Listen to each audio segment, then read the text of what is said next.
There comes a moment in a life when the clock grows louder than your excuses, when wasted hours begin to feel like theft, when unfinished plans stare back at you, and you wonder quietly, have I been living or merely postponing myself?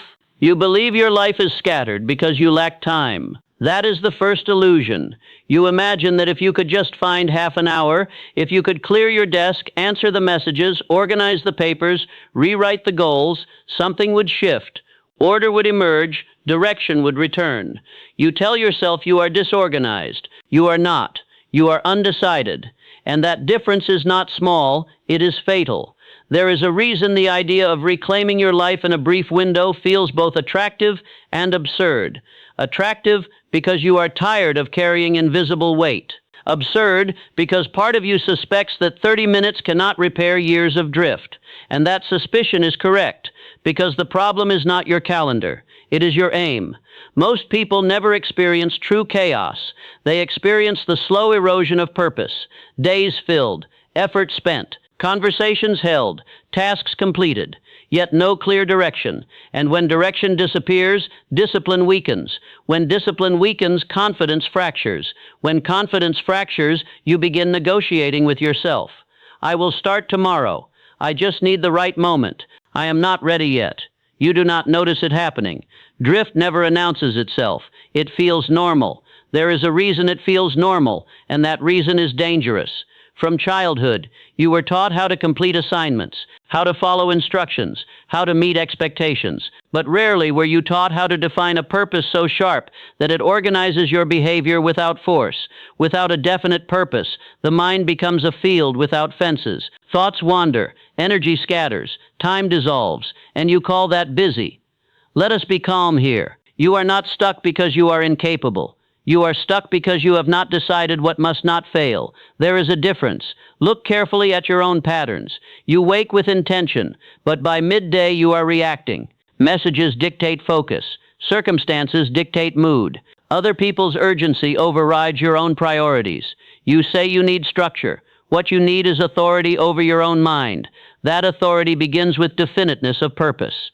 When a man like Andrew Carnegie assembled his fortune, it was not through scattered motion. It was through concentrated direction. A single dominating aim organizes thought the way gravity organizes planets. Without gravity, everything floats. Without purpose, so do you. And floating feels harmless until years pass. Here is the quiet betrayal you rarely examine. You lower your standards privately while maintaining appearances publicly. You tell others you are working on it. You tell yourself you are figuring things out. But beneath those phrases is hesitation. Hesitation is fear disguised as caution. Fear of criticism. Fear of failure. Fear of discovering your limits. You do not fear effort. You work hard. You fear committing fully to one path and being judged for the outcome, so you remain slightly undefined. And a slightly undefined person can never gather his life because he has not gathered his mind. You think the solution is external organization. Clean the room, update the resume, create the schedule. Those actions matter, but they are downstream effects.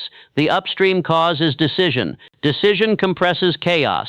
Decision eliminates alternatives. Decision closes doors. And that is what unsettles you, because as long as every door remains slightly open, you never face the finality of choosing. But here is the truth most never confront. A life is not disordered because of complexity. It is disordered because of divided allegiance. Part of you wants security. Part of you wants independence. Part of you wants approval. Part of you wants dominance. And because these parts are not reconciled, you hesitate. This hesitation is subtle. It does not look like fear. It looks like scrolling, researching, planning, waiting for clarity. Clarity never arrives to the drifting mind. It is created by decision. Let me slow this down. You do not need 30 minutes to get your life together. You need 30 minutes to declare war on drift. But declaring war has consequences. When you choose one direction, you eliminate 10 distractions. Those distractions may include people, habits, comfort, and comfort is a powerful sedative. Most people never meet the real enemy because it never announces itself. It whispers, stay reasonable. Do not be extreme. Keep your options open. Reasonable people rarely build remarkable lives. Consider Henry Ford. He was not reasonable when he insisted on mass production against the advice of seasoned experts. He was definite. Definiteness concentrates belief.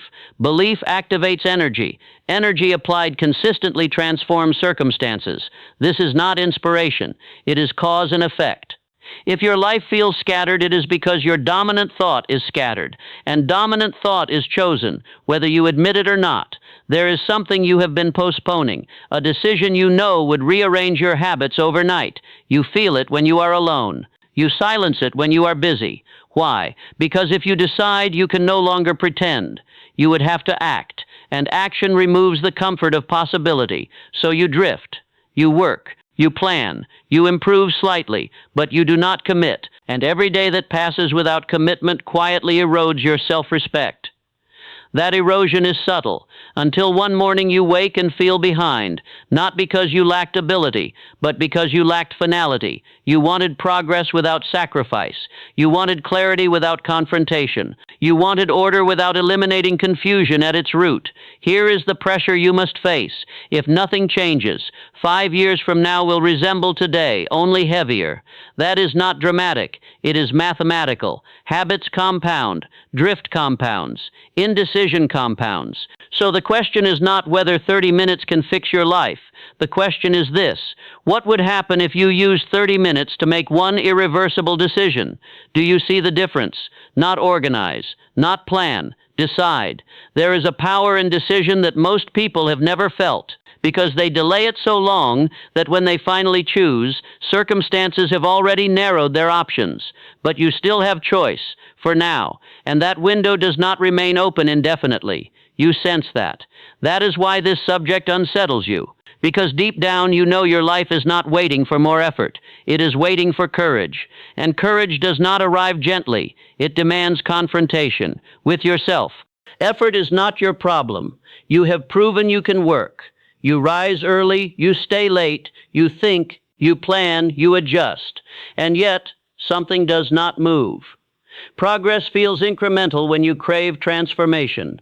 Motion exists, but momentum does not. This is where most people grow confused. They assume that more effort will compensate for lack of direction, that intensity can replace intention. It cannot. There is a hidden controller operating beneath your actions, a quiet architect shaping your results long before your hands ever begin to move. That architect is fear, not the loud kind, not the kind that freezes you visibly, the civilized kind, the kind that dresses itself as responsibility. Let us examine it slowly. You tell yourself you are being practical. You avoid bold decisions because now is not the right time. You hesitate to commit because more information is needed. You dilute your ambitions because real life is different. Listen carefully. Fear does not stop you from acting. It redirects your action towards safety, and safety, when overvalued, becomes a cage. There are 6 fundamental fears that govern human behavior: fear of poverty, fear of criticism, fear of ill health, fear of loss of love, fear of old age, fear of death. But for the ambitious mind, 3 dominate: poverty, criticism, and failure. You may deny this, but observe your own internal dialogue. When you consider a decisive move, what thought follows? What if it does not work? What will they think? What if I lose what I already have? These questions do not appear dramatic. They appear rational. That is why they are effective. Fear rarely shouts. It calculates, and it convinces you that maintaining the current state is wiser than risking advancement. This is why your life feels scattered, not because you lack capacity, but because fear fragments your focus. One part of you wants expansion, another part wants protection, and protection usually wins. Let me lower the tone here.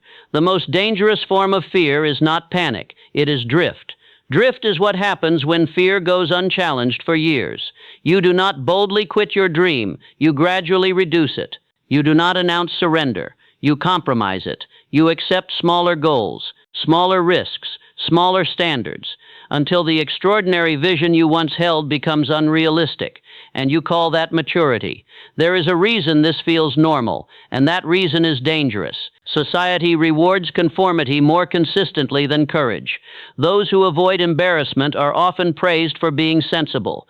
Those who risk criticism are often misunderstood until they succeed. Consider Thomas Edison. Thousands of failed experiments preceded success. Had he been governed by fear of criticism, his persistence would have been labeled foolishness. But fear yields to definiteness. Edison did not experiment randomly. He pursued a fixed aim. A definite purpose converts fear into fuel. Without purpose, fear becomes your advisor, and fear gives conservative advice. You say you want your life organized, but what you truly want is certainty. You want guarantees. You want to know that if you commit, you will win. There are no guarantees. That is why most never decide. They wait for confidence to precede action. Confidence follows decision, not the other way around.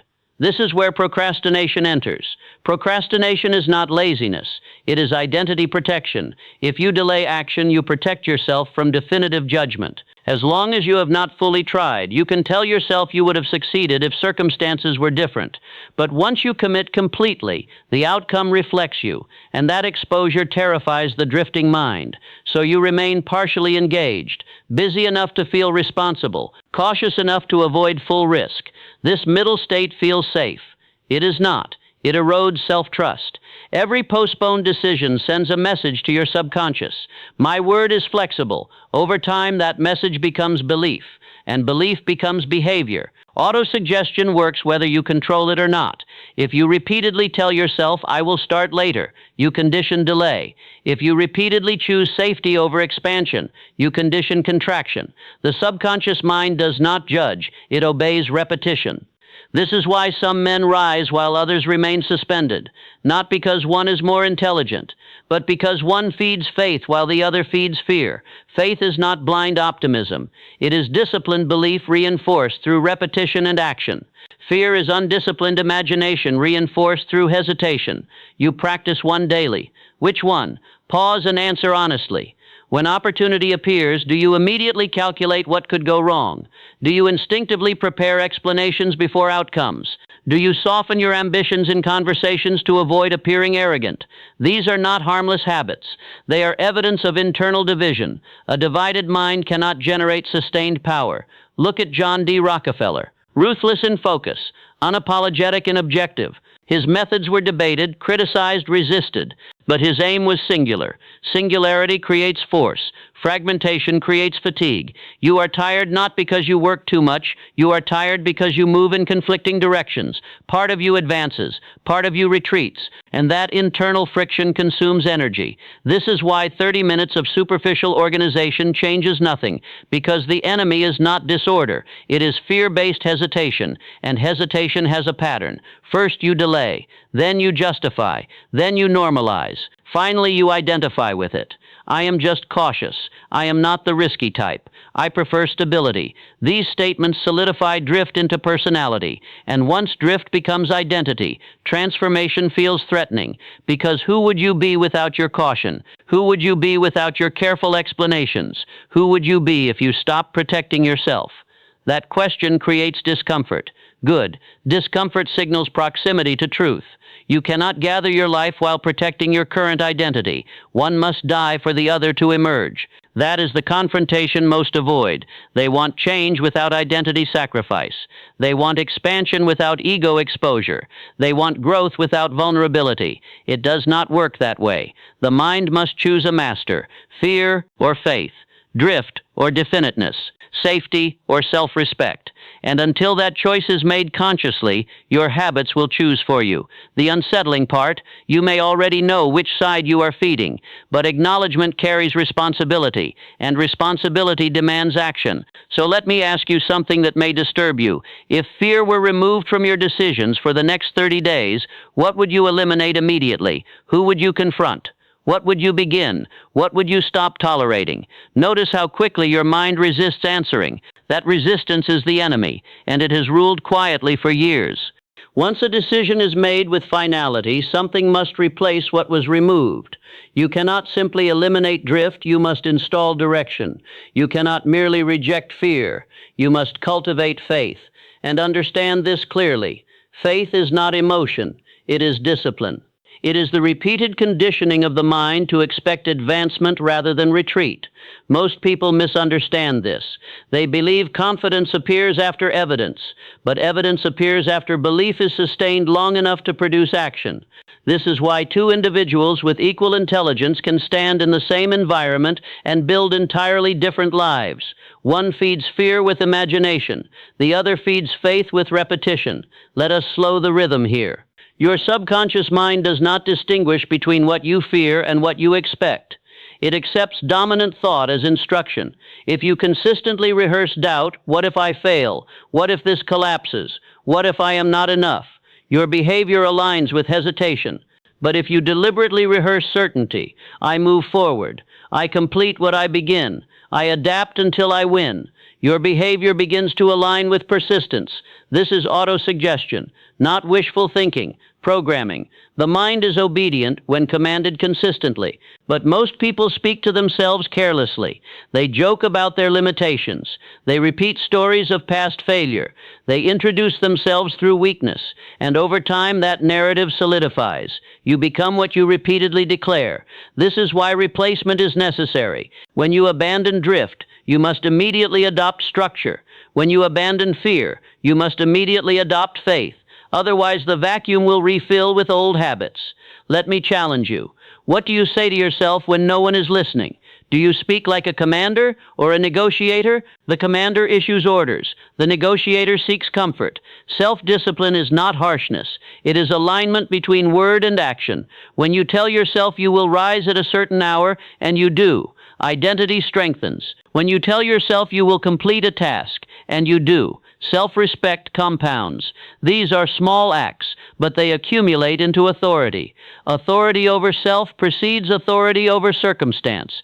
Consider Henry Ford again. His famous insistence on a single vision was not blind optimism. It was disciplined belief reinforced daily, despite skepticism. He replaced doubt with repetition. That is what you must do. And here is where most hesitate again. They want transformation without ritual. They want certainty without repetition. Faith is built the same way fear was built, through repeated thought. You did not become hesitant in a day. You became hesitant through years of subtle reinforcement, small retreats, minor compromises, gentle self-excuses.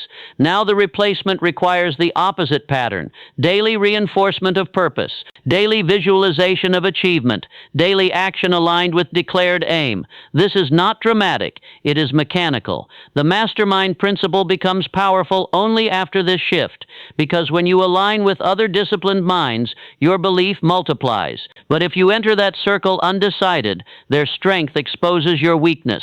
Association magnifies identity.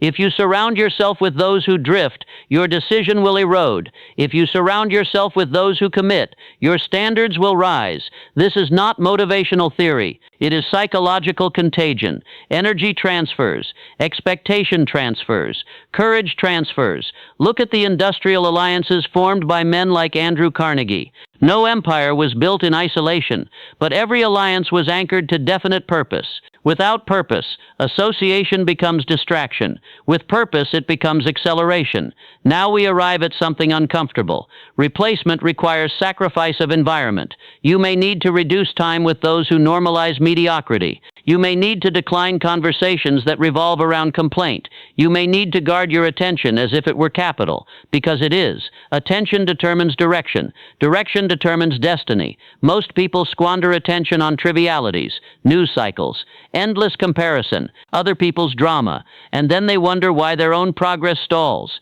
You cannot build faith in a distracted mind. You must choose what enters it. Let me lower the tone again. The reason this feels demanding is because you have lived reactively. Reaction requires no discipline. Creation does. Creation is deliberate. You choose what you think about. You choose what you repeat. You choose what you tolerate. This is where identity begins to shift permanently. When you stop asking, "How do I feel today?" and start asking, "What does my purpose require today?" Feelings fluctuate. Purpose stabilizes. This is the replacement. Emotion no longer dictates action. Decision dictates action. And over time, action reshapes emotion. Faith strengthens, not because circumstances improve immediately, but because you witness yourself acting with integrity. Integrity builds internal trust. Internal trust builds boldness. Boldness attracts opportunity. Opportunity tests commitment. Commitment produces result. This cycle begins internally, not externally. And here is the subtle truth most overlooked. When you replace fear with faith, problems do not disappear. They clarify. Because you stop interpreting obstacles as signals to retreat. You interpret them as refinement. Resistance becomes instruction. Criticism becomes filter. Failure becomes feedback. But this transformation is not automatic. It must be maintained daily through disciplined thought and decisive behavior. If you abandon reinforcement, old patterns return. Drift waits patiently. Fear waits quietly. They do not disappear forever. They weaken when confronted. They strengthen when ignored. So the replacement is not a single act. It is a sustained standard, and that standard redefines you. You no longer seek permission. You no longer apologize for ambition. You no longer explain your purpose to those committed to smallness. You act calmly, consistently, unapologetically, and over time something changes in how others perceive you, not because you announce transformation, but because your certainty unsettles indecision. And here is where pressure rises again. Once you experience this level of internal control, returning to drift becomes unbearable, because awareness eliminates ignorance. You will see hesitation instantly. You will feel excuses forming before they leave your mouth, and you will have to choose again: faith, command, or comfort. There is no neutral ground anymore. That is the cost of awakening discipline. There comes a moment when explanation collapses, not because circumstances change, but because denial becomes heavier than truth. You may be approaching that moment now. You have blamed timing. You have blamed opportunity. You have blamed the economy. You have blamed lack of clarity. But beneath all of it was hesitation, and hesitation has a cost. Let us remove every external factor for a moment. Strip away the market. Strip away other people's opinions. Strip away your past mistakes. What remains? Your decisions. Nothing more, nothing less. This is where resistance begins to weaken. Because once you accept that your current condition is the compounded result of past choices, both active and passive, you regain something dangerous: power. Most people do not truly want power. They want comfort. Power demands ownership. Ownership eliminates excuses. And excuses are soothing.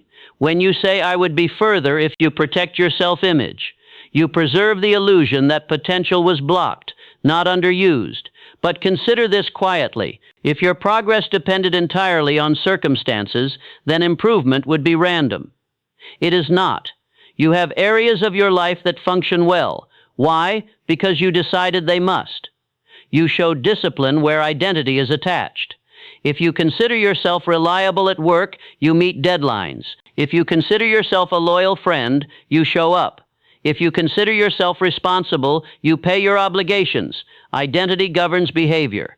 So when you say you cannot seem to organize your life, what you are truly revealing is this: you have not attached your identity to mastery. You have attached it to survival. Survival requires caution. Mastery requires commitment, and commitment feels irreversible.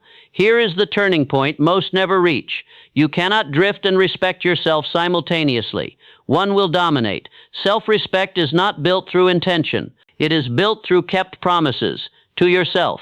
Every time you set a goal and delay action, you fracture trust internally. That fracture may seem small, but repeated daily, it becomes a pattern. Eventually, you stop believing your own declarations. You become careful with your own ambition. You soften it. You temper it. Because you no longer trust yourself to follow through. This is not weakness. It is conditioning. And conditioning can be reversed, but only through a violent level of honesty. Let me slow down here. You do not need a better system. You need a clean break. A decision so clear that negotiation ends. Negotiation is the breeding ground of drift. I will start when I feel ready. I will commit after I research more. I will move once conditions improve. These are not strategies. They are delays disguised as intelligence. Look at Abraham Lincoln. His life was marked by repeated failure, business collapse, electoral defeats, personal loss. Yet his identity was anchored to purpose, not outcome. Failure did not redefine him. Indecision would have. There is a difference between failing in pursuit of a definite aim and never choosing one fully enough to fail. One builds character. The other builds regret. Regret is the quiet tax of drift. It accumulates slowly. You see it in men who speak often of what they almost did. You hear it in the tone of those who advise caution to the young, not from wisdom, but from unfulfilled ambition. You feel it when you imagine yourself 10 years ahead, explaining why you never committed. That image unsettles you. It should, because time does not pause while you deliberate. Every day you avoid a decision. You reinforce avoidance as identity. But here is the critical realization. Your mind obeys decisive command, not vague preference. When you decide with finality, the subconscious reorganizes behavior automatically. Energy concentrates. Distractions weaken. Opportunities become visible. This is not mysticism. It is psychological alignment. Before decision, you are divided. After decision, you are directed. The break happens internally before it appears externally. This is why 30 minutes can matter, not because it fixes your circumstances, but because it can alter your self-concept. In 30 minutes, you can do something most never do in a lifetime. You can eliminate alternatives. You can declare one dominant aim. You can burn the bridge of half commitment. And once burned, retreat becomes painful. That pain is useful. It forces growth. Most people fear discomfort, but discomfort is the signal that identity is shifting. Ask yourself this: what if your stagnation is not confusion, but avoidance of discomfort? What if clarity has been available, but you rejected it because it demanded sacrifice? Sacrifice of ease, sacrifice of approval, sacrifice of excuses. There is a reason you have not made the defining move, because once made, you cannot claim ignorance. You cannot say, "I am still figuring it out." You will be accountable. Accountability sharpens performance, but it also exposes inadequacy, and exposure terrifies the uncommitted mind. Here is the irreversible truth. No one is coming to gather your life for you. No mentor can decide on your behalf. No opportunity can override your hesitation. Even the mastermind principle, alignment with powerful minds, requires one thing first: a definite purpose to contribute. Without that, you enter rooms as a spectator. With it, you enter as a force. The break point arrives when you become more afraid of remaining the same than of risking change. Are you there yet, or are you still negotiating? Be careful. Negotiation feels intelligent, but often it is fear requesting more time. Time does not grant courage. Decision does. And once you decide, something shifts immediately. You feel it: a quiet tightening, a narrowing of focus, a reduction of internal noise. But that shift requires one act most avoid. You must stop identifying as someone trying and begin identifying as someone decided. Trying leaves room for retreat. Decided removes it. This is the edge. This is where most turn back, because beyond this point, life reorganizes. Relationships adjust. Habits die. Comfort dissolves. But something else appears: authority over self. And that authority is the foundation of everything you claim to want. The question is no longer whether you can gather your life. The question is whether you are willing to lose the version of yourself that keeps it scattered. And that loss feels like death before it feels like freedom. When discipline becomes natural, something unexpected happens. Noise fades. The urgency to prove yourself dissolves. The frantic need to explain your plans disappears, because power, when real, does not advertise. It organizes. You once believed your life required dramatic change, a grand overhaul, a visible transformation others would applaud. But true authority over self is almost invisible. It is measured in private consistency, in promises kept when no one is watching, in decisions made without announcement. This is where quiet power begins, not loud confidence, not reckless risk, but calm certainty. You wake and act according to purpose without debate. You decline distractions without guilt. You move toward discomfort without theatrical courage, because something fundamental has shifted. You no longer ask whether you feel like advancing. You identify as someone who advances. That identity is everything. Years ago, you may have thought success belonged to the unusually gifted, the exceptionally lucky, the externally favored. But examine closely the men who shaped industries and nations, men like John D., Rockefeller, or Thomas Edison. Their defining trait was not emotion. It was decision sustained beyond resistance. And once sustained long enough, the world adjusted. Here is the principle most never internalize. Circumstances do not shape identity. Identity shapes response to circumstance, and repeated response shapes circumstance in return. This loop is constant. When you were drifting, that loop worked against you. Small hesitation led to small action. Small action led to small results. Small results reinforced small belief. Now the loop works differently. Clear decision leads to focused action. Focused action leads to measurable progress. Progress reinforces belief. Belief strengthens identity, and identity stabilizes behavior. This is not motivational. It is mechanical law. You feared mediocrity more than failure. That fear was not weakness. It was misdirected awareness. You sensed you were capable of more, but without definiteness of purpose, that awareness turned inward and became frustration. Now it turns outward, into structure, into discipline, into deliberate growth. There is something else that emerges here: silence. When you stop negotiating internally, mental noise decreases. Energy that was once consumed by indecision becomes available for execution. You notice you are less tired, not because you do less, but because you move without friction. Internal conflict drains more strength than labor ever could, and you have eliminated much of it.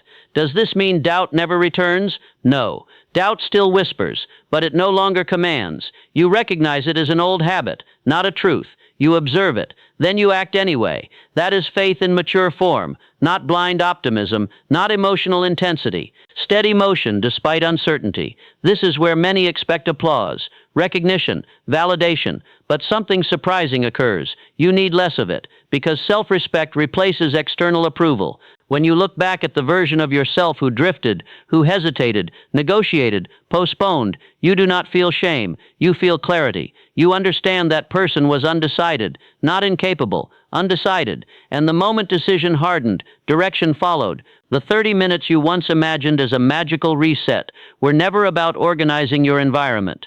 They were about confronting yourself without distraction, about sitting still long enough to admit what you truly wanted, about choosing one aim and eliminating alternatives. That act done honestly changes trajectory, not instantly, but inevitably. Because once identity shifts, behavior aligns, and once behavior aligns, results compound. This is the part few speak of. Success becomes less emotional and more inevitable. Not guaranteed, but increasingly predictable, because you no longer rely on mood. You rely on principle. Definiteness of purpose anchors you. Faith sustains you. Self-discipline executes for you. Association sharpens you. Autosuggestion conditions you. And decision protects you from drift. You are no longer trying to get your life together. You are directing it. There is a difference. Trying implies uncertainty. Directing implies authority. Authority does not rush. Authority does not beg. Authority does not wait for ideal conditions. It moves within existing conditions and reshapes them. Now consider something carefully. If you continue this path for 5 years, 5 years of disciplined thought, deliberate action, guarded attention, and uncompromising decision, what becomes possible? Not fantasy, not exaggeration, but realistic expansion. Your income changes, your relationships refine, your standards rise, your confidence stabilizes, not because of luck, but because identity has crystallized. Most people never experience this stage. They oscillate between motivation and discouragement, between ambition and retreat, between bursts of effort and long drift. You have stepped beyond that cycle, if you maintain it. And here lies the final tension: maintenance. Transformation is dramatic in concept. Maintenance is quiet in practice. Will you repeat the disciplines when excitement fades? Will you reinforce faith when results slow? Will you guard your mind when comfort tempts you back toward softness? Because drift never disappears permanently. It waits for fatigue. It waits for complacency. It waits for you to believe you are finished. You are never finished. Growth is not an event. It is a posture, a way of standing in your own life. And once you adopt that posture, something subtle but irreversible occurs. You no longer fear wasted time, because you no longer waste yourself. You do not require 30 minutes to gather your life. You require a lifetime of decision to direct it. But the first decision can happen now, quietly, without announcement, without permission. And once made, the world begins to rearrange itself around the person you have chosen to become. Not loudly, not immediately, but inevitably.